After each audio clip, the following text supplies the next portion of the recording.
Hello everyone, I'm Helen. I'm a professional counsellor and I just wanted to say a few things really to hopefully offer you some support and some guidance about how to manage things at the moment in light of the lockdown, the coronavirus and everything that has entailed so far. I'm sure like me you're experiencing a roller coaster of emotions, lots of question marks around pretty much everything. And what I want to say about this is that a lot of what you're experiencing is associated with the grief process. If you think about everything at the moment has changed, and a lot of what we are facing is loss, layers and layers of loss. So whether that loss is a loss of routine, a loss of lifestyle, so you might be used to going out and about and all of a sudden you can't do that, a loss of your job possibly, or even if you haven't lost your job, even if you're still technically employed, you've lost that ability to go out and work and have that sense of normality that you've had up until this point. Loss of being able to see your family members, your friends, so loss of contact. Yes, we have very fortunately, we're in an age where we can communicate with each other from Facebook, FaceTime, even like this is, you know, if this had happened when I was a young person, we would not have had access to any of these things, these luxuries that we're very fortunate to have at the moment.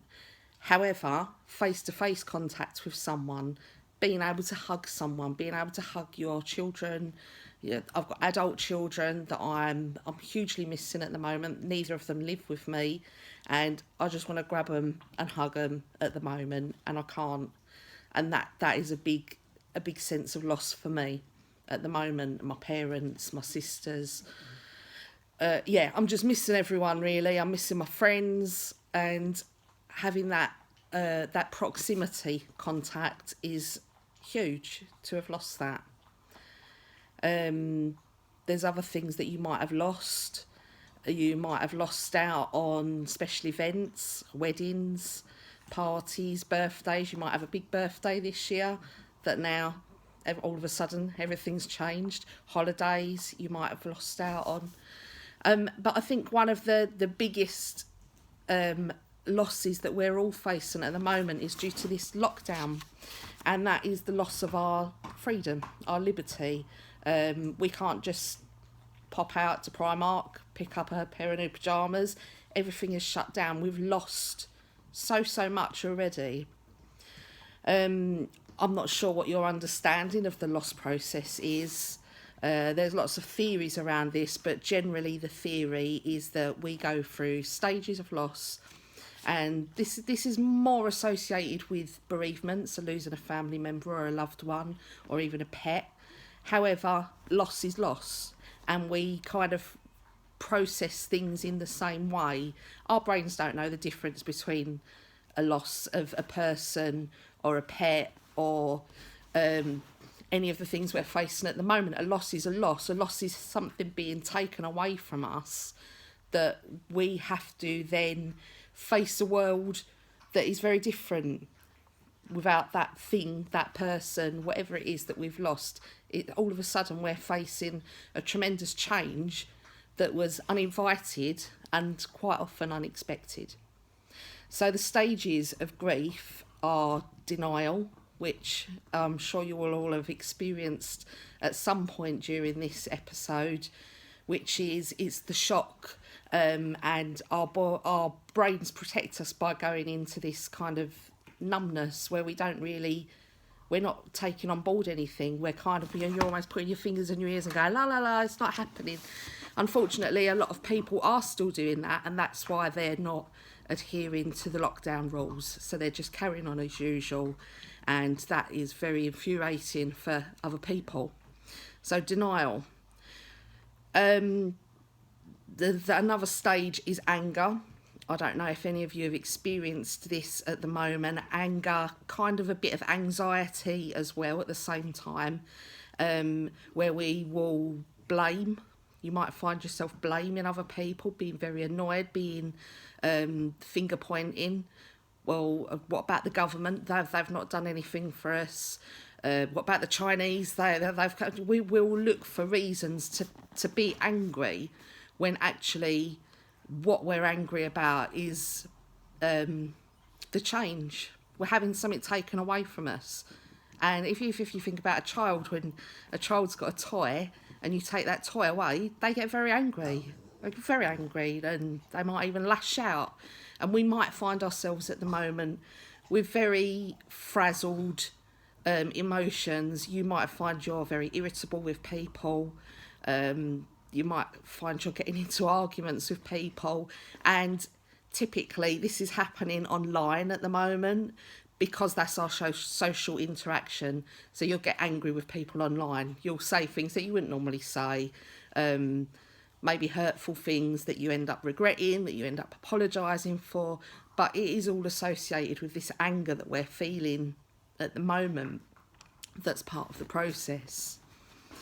Another stage is the bargaining stage. Well, what if I'd done this? What if I'd done this differently? What if I'd not been around to see my Auntie Rita that day?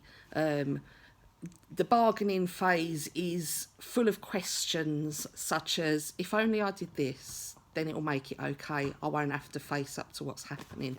If only I wash my hands 20,000 times a day, it will be okay and I won't have to face up to what's happening. And the thing that is happening is not the coronavirus. The thing that is happening is we are losing our lives as we know it, and we are having to adapt. And nobody likes change. We don't like change. We're creatures of habit. We resist change. And part of that resistance is thinking that you can have a little bit of control. If only you do things like this, if you do that, if only I will do this, then things will feel easier and I can resist the change for as long as possible. Another stage is depression. It is a stage that I'm sure if you've lost anyone in your life before, you will have gone through a stage of depression. Depression is as it is for everybody really. It's crying, it's low mood, it's eating more or eating less, it's sleeping more or sleeping less, losing interest in things that excite you, losing interest in people, withdrawing into yourself, and just generally feeling pretty rubbish, pretty low, like there is like a dark shroud over you, like there's a black cloud hanging over you. Depression's a horrible thing for anyone that's experienced it. I know I've experienced it myself from time to time, and it feels like it's never ending. It feels like you will never ever feel better, but you will. The final stage in the grief process is acceptance. It's where we need to kind of get to with our situation at the moment. The acceptance that life is never going to be the same after this. Life is never going to go back to how it was before. But I will be okay. That is the acceptance that we're aiming for. It's the, even though things have changed and they're never going to be the same, I will be okay. And that's about acceptance, but it's also about inner resilience, which I'm going to talk a little bit more about. So grief and bereavement as well, it comes in waves. Okay, so sometimes it will feel like a little wave, and sometimes it feels like a tidal wave that knocks you off your feet. We need strong legs to be able to withstand these waves. So the way I think about it with bereavement is initially when you're going through all the stages of grief, the waves can feel monumental. They can feel absolutely huge. You can be knocked over on your ass with depression, and it feels like you'll never be able to get up. As time goes on, the waves can get smaller and smaller, so you might become accustomed to life without that person or without that thing. That doesn't mean the waves stop, it just means they kind of become kind of shallower waves. And then something will happen, an anniversary, Christmas, a birthday, and you get a huge wave, and all of a sudden it hits you with a full force, and you'll be wondering why now? Why am I feeling so weak now? Because it's been years since I lost that person. But those anniversaries can trigger huge waves. So how do we keep having strong legs? How do we withstand the waves? If you imagine you're standing at a beach, so I want you to just imagine this now. You're actually standing at a beach and your feet are in the water and you can see the waves are approaching you. And a big wave comes and it knocks you over and you're left there floundering. What would help you to have those strong legs to be able to withstand those waves?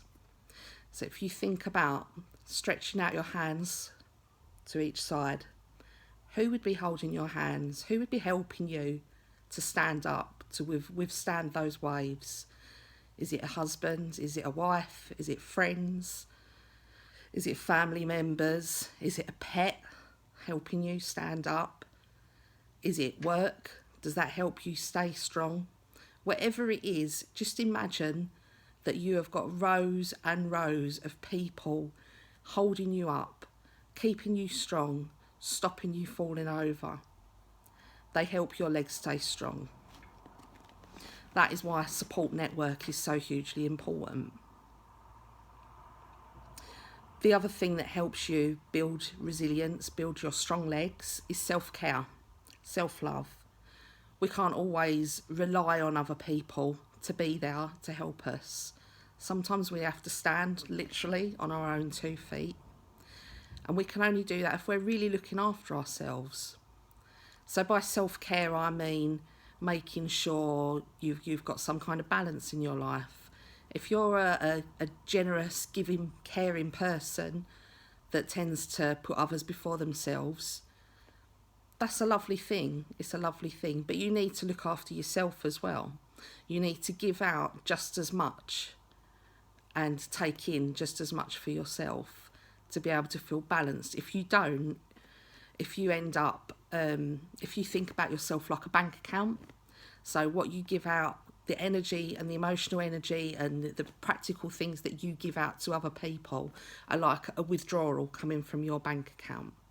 And if you don't deposit, put enough things back into yourself, you'll end up in debt. And what happens to us when we're in debt?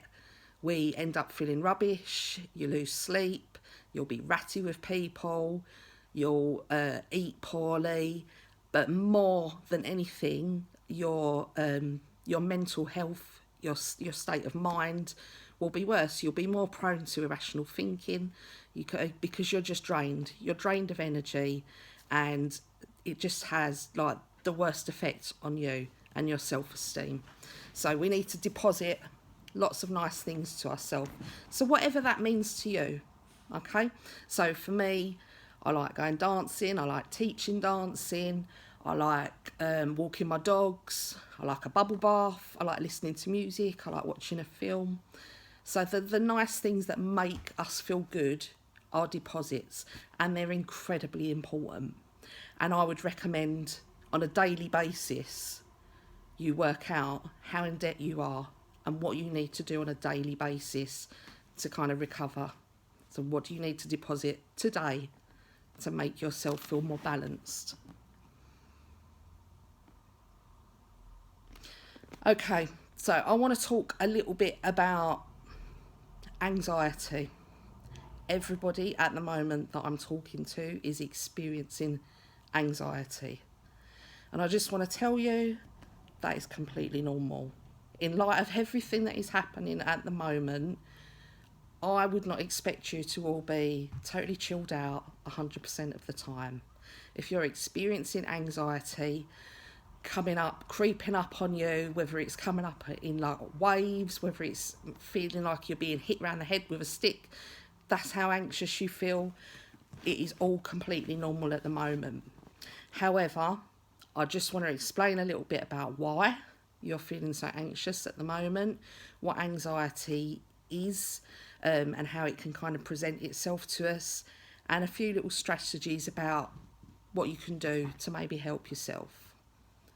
So anxiety is about surviving, okay? So if we think back to caveman days, you've got the little caveman in his cave, and he comes out of his cave, and all of a sudden he's faced with a saber-toothed tiger. His brain sends a signal to his body, and this is a survival skill.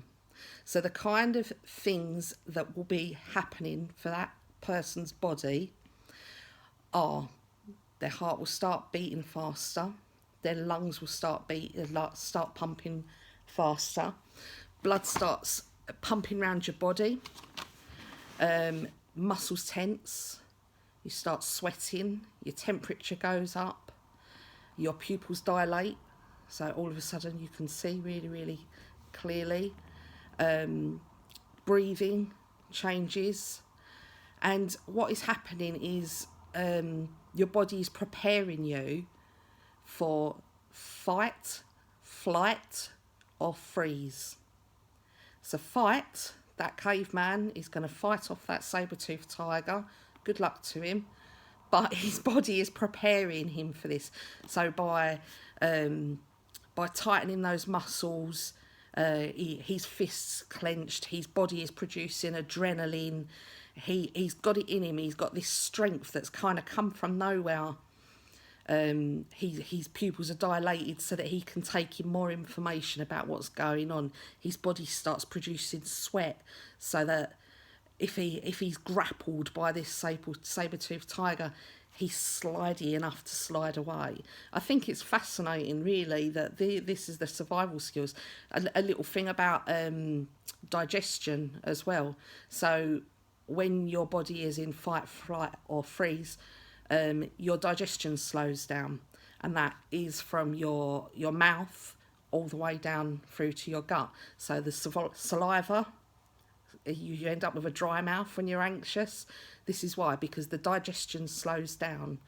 You might find this churning feeling or butterflies in your stomach. You might all of a sudden need a wee or a poo. This sudden urgency as your body is evacuating things that it doesn't need to be able to make you lighter, so that you can flight if you need to, so that you can run away really, really fast from the saber-toothed tiger. Good luck with that. Also, saber-toothed tigers, I imagine, were quite speedy. However, this is the body's survival skill. So the other survival skill is freeze. So you can imagine, like some animals still do it now, where like they're like a rabbit caught in the headlights. Like, I'm just going to freeze, I'm not going to move, then hopefully I will be able to survive this experience. So that is kind of what is going on with anxiety and panic, is our brains are sending signals all over our body to survive in whatever way we can. You fight, you flight, or you freeze. And that is what is happening for us all now, because in the face of what is happening, we're all trying to survive this experience. Our brains do not know the difference between a saber-toothed tiger and the coronavirus. They don't. We're all trying to survive. So if you are experiencing these bodily symptoms at the moment, the heart palpitations, the thudding heartbeat, sweating, temperature rising, digestive problems, muscle aches and pains as your body is producing excess amounts of adrenaline and cortisol, this is probably what is going on for you. And it might be at the moment a case of this is being triggered by small things, triggered by a thought oh my God, my food's running low. All of a sudden, you're like in a panic, going out panic buying, maybe. Maybe that is your survival skill. Freeze. So how many of you at the moment are finding that you're sleeping very, very sleepy? You just want to sleep all the time. This is because your body is trying to freeze. It's shutting down. It's going, don't use any of this excess energy, because this is your survival skill. So what do we do about this? Because your brain is sending signals to your body to produce hormones, adrenaline, cortisol, and it keeps on happening. So I don't know if any of you probably are watching the news, seeing something coming up on Facebook, and all of a sudden, again, it's triggering that bit. Oh no, something else is happening. What else is happening now? The death count is, our minds are just like taking this in, and in a kind of a constant state of stress at the moment, and possibly like a bit of like hypervigilance, like you're kind of like, what's happening next? It's not a nice state to be in. It's draining, and it's not good for our bodies, actually. So what we need to do is we need to combat that by getting our bodies to produce different hormones. Okay, so one of the hormones that we want our body to produce to calm down, to relax, is oxytocin. So there's different ways we can encourage our body to produce oxytocin. The biggest way is skin-to-skin contact, so hugging.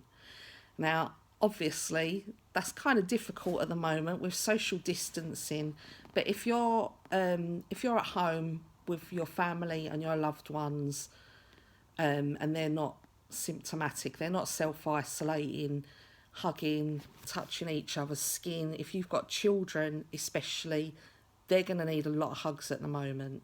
Oxytocin is the hormone that is produced when a mother holds her baby and they look at each other, and all of a sudden the baby goes to sleep and the mum finds herself nodding off as well, because both their bodies at that moment in time are producing oxytocin. So oxytocin is the sleepy, relaxed hormone that's going to make us feel so much better.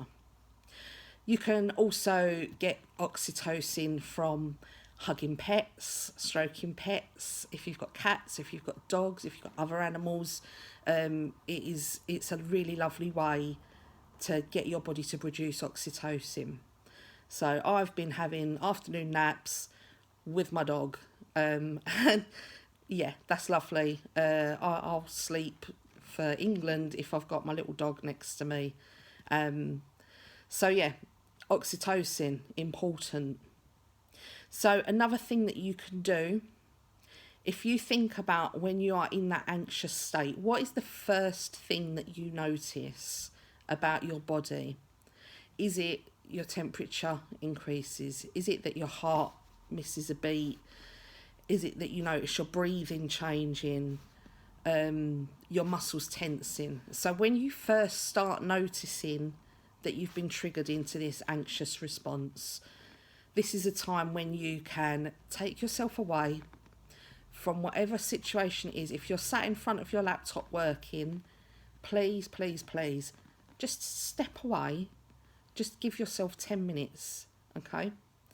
Step away, find yourself somewhere quiet to sit, and we're going to focus on breathing, because breathing, slowing down your breathing, slowing down your body's response and producing different hormones will de-escalate that anxious response. So there is a thing called belly breathing. We have all got a nerve that goes from our belly to our brains. It's called the vagus nerve, okay? And we want to stimulate this. So the way that we stimulate this is with belly breathing. So everybody, just at the moment, if you just take a breath in, I want you to put a hand on your chest and a hand on your belly. And I just want you to take a normal breath in and out. And in and out. So notice what hot hand is rising more. Most of us will find our chest hand is raising a little bit more, okay? Because we've all kind of got used to breathing in that way. But we need to get used to belly breathing, because belly breathing is what stimulates the vagus nerve, which is going to then relax us and decompress us, okay?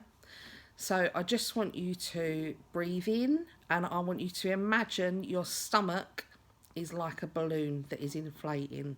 So breathe in, and your stomach will come out, and just hold that. And when you breathe out, I want you to suck your stomach in and blow like as if you're blowing a candle out.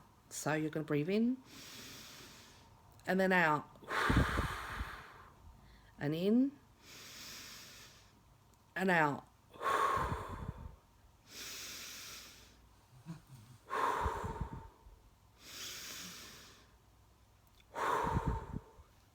Now what you might find after a period of time of doing this is that you might get a little bit of a head rush. That's totally fine. You might find you start yawning a bit after doing this for a while. That's fine as well. That is your body telling you you're doing it right and it's relaxing you. So belly breathing, really important. There's another breathing exercise that you can do, and if you've got young children, I would encourage you to do this with them. You could do it every day. I teach this to children in counselling and practice it in the sessions. They all kind of like it because it's quite visual. So it's called hot chocolate breathing. So you can get your children, you can all sit around, or you can do it one-to-one with a child. So you imagine you have got the cup of the most delicious hot chocolate ever. So make it real for them, like, oh, it's the sweetest, most chocolatey hot chocolate. It's got marshmallows in it. It's the best, okay? And you encourage them to breathe in through their nose to smell this delicious hot chocolate, and it smells so nice. They're going to take the smell all the way down to their belly so that it fills up their belly. But because it's hot chocolate, they need to blow it to cool it down as well. So they're going to blow it. So breathe in, let it fill your belly up, the lovely hot chocolate, and then blow. And you get them to repeat this. You can do it for however long it feels okay to do it. This is just about promoting different hormones in your body.